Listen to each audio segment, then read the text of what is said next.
أعوذ بالله من الشيطان الرجيم. بسم الله الرحمن الرحيم.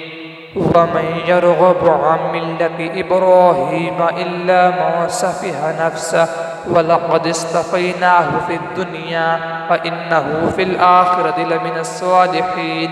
إذ قال له ربه أسلم قال أسلمت لرب العالمين. فوصى بها إبراهيم بنيه ويعقوب يا بني إن الله اصطفى لكم الدين فلا تموتن إلا وأنتم مسلمون. إذ كنتم شهداء إذ حضر يعقوب الموت إذ قال لبنيه ما تعبدون من بعدي قالوا نعبد إلهك وإله آبائك إبراهيم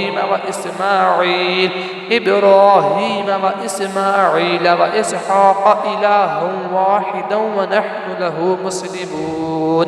تلك أمة قد خلت لها ما كسبت ولكم ما كسبتم ولا تسألون عما كانوا يعملون. فقالوا كونوا هودا أو نصارى تهتدوا قل بل ملة إبراهيم حنيفا وما كان من المشركين. قولوا آمنا بالله وما أنزل إلينا وما أنزل إلى إبراهيم وإسماعيل وإسحاق ويعقوب والأسباط وما أوتي موسى وعيسى وما أوتي النبيون من ربهم لا نفرق بين أحد منهم ونحن له مسلمون.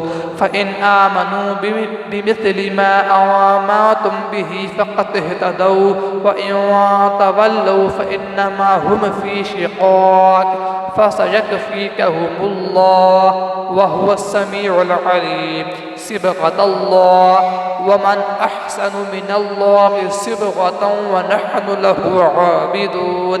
قل أتحاجوننا في الله وهو ربنا وربكم ولنا أعمالنا ولكم أعمالكم ونحن له مخلصون.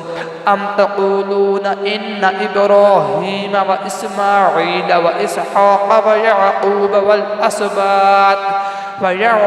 والأسباط كانوا هودا أو نصارى قل أأنتم أعلم أم الله ومن أظلم ممن كتم شهادة عنده من الله وما الله بغافل عما تعملون.